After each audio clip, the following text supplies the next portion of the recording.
Welcome to Motivational Moment. I'm your training and workshop specialist, Coach Rosa Smith-Montanaro with RochesterWorks.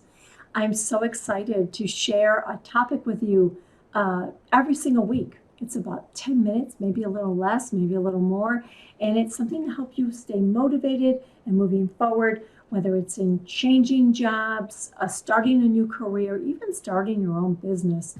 This type of mindset reset moment that we share is designed to get you thinking in a way that gets you moving forward and staying on track and helping you to stay resilient. We're here to support you. So I'm very excited to share this topic with you. So I'm on a theme this month, and the theme is going to be based on social wellness. Social wellness is one of those topics that I haven't really talked much about, but it's really interesting. So let's look at what is social wellness. You know, social wellness is really about your relationships, your interactions with people, your community, and creating a strong network of people that you have a connection to. That's really social wellness, interacting with people, right? Interacting with your community, belonging to a group of individuals that are outside of, maybe it could be your family unit, but it could expand beyond that. And so this week, we're just going to look at what is social wellness and why is it important? And so one of the reasons it's so important is because when you have a healthy social network, you actually have a better way of communicating with people. You have stronger coping skills. It actually reduces your stress in your life. And they find that people with strong social networks actually live longer. I've read a lot about people that live to be 100, and it's interesting because there are some trends in that population. And it's not that they eat the healthiest and they have, they have the best habits. It's actually not. Some of them actually do have really good food habits. But one of the common themes that you'll see throughout the world for people that live to be 100 is that they have a very strong social network. They have a community that they feel that they're part of. That when life hits them hard and they have those bumps in the road, they have someone that's there with them that they can turn to. That's one of the very important reasons to look at social wellness. Another thing that I found interesting about people that live to be 100, by the way, is that they also have a belief that is larger than themselves. So they have a faith in either that there's more to this world than they see, that there's a grand plan in life, that there is something bigger than themselves. And it gives them hope. And they have a community of like-minded people that they share that with. And that might be another topic in itself, but it's very fascinating. But it ties into social wellness. So let's look at some examples of what is social wellness. How can you be healthier in this area? And one of the things that you can do is when you practice what I'm about to share with you, you will find that your immune system is stronger because you cope better with life, because your stress levels are reduced, and you're taking better care of yourself. So how are some of these things? Well, one thing is having skills to assert yourself. People that are high in that social wellness category, they have the ability to be assertive, to speak what's on their mind and be direct, not in a nasty way, not in a negative way, not in a way that's inappropriate. It's not passive aggressive and not full-blown aggressive. So they're cultivating their communication skills so they can ask for what they need and not necessarily resort to passive or passive aggressive behavior or even aggressive behavior.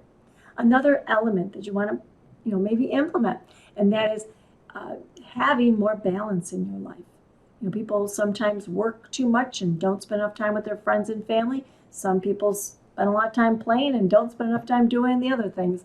And there is a balance of personal and social connections. Really important. The other thing that I mentioned is having a connection to your community, being engaged in the community. And it doesn't mean you have to be an extrovert and go to large gatherings or anything like that.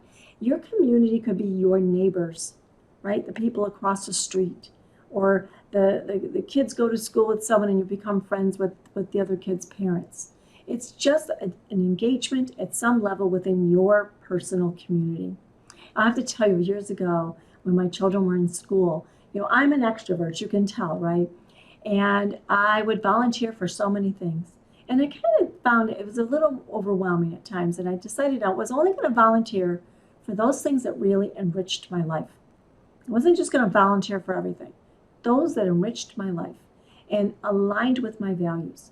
And so I volunteered in ways that used my skills, like my teaching skills, or my background was a makeup artist when I was younger, so I would do stage makeup for my daughters and sons' productions if they were in a school play.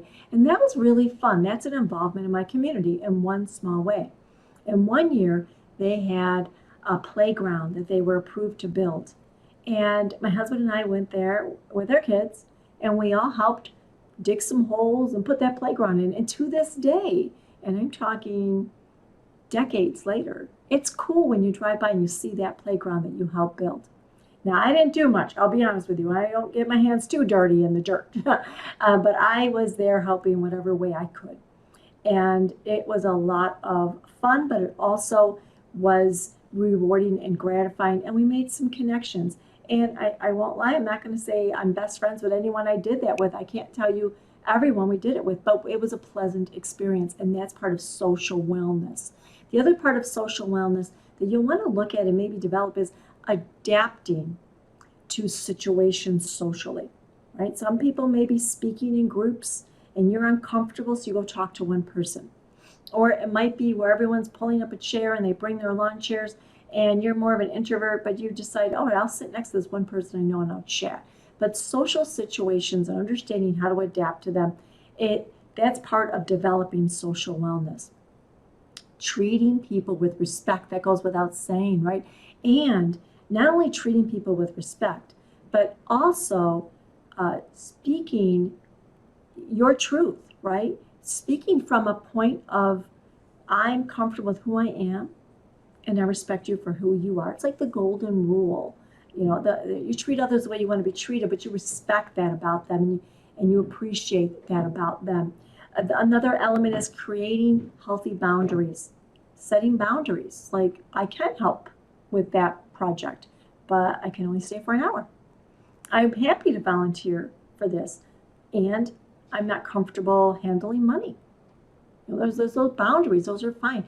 And being able to set boundaries even with your friendships. I want to hang out with you tomorrow, but I have this commitment until 7. How about I meet you around 7:20?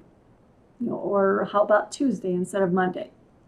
There's so many ways to set healthy boundaries. One thing I learned a long time ago was that friendships have up and down moments, right?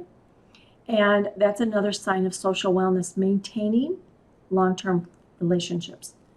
Creating, developing, maintaining long-term relationships. And creating, maintaining, and developing long-term relationships means getting through the bumpy times. Where if somebody rubs you the wrong way, you don't just say, I'm never talking to them again. We have those references where someone says, well, I give you 3 strikes and you're out. Well, we want to be able to have healthy relationships and also be realistic with what our expectations are and be able to communicate through disagreements or agreeing to disagree. We haven't had a better time to prove that than during COVID and during a pandemic and during the politics we've had. People have very different opinions, and we have to agree to disagree and still maintain friendships. That's healthy social wellness. Having supportive family and friends. And most importantly, as if it's not most important to you, it's one of my highest priorities, having fun. Fun, fun, fun. Build that into your day. That will start to strengthen your area of your life of social wellness. I'm going to continue this topic, and I hope you enjoy it. Leave me a comment in the chat box, in the comments area. Let me know what you thought of this. If you're on YouTube, by the way, subscribe. We'd love to let you know when we're doing these and launching these. Thank you so much for joining me. I look forward to seeing you at some of our workshops at RochesterWorks as well as on social media. Take care, my friends.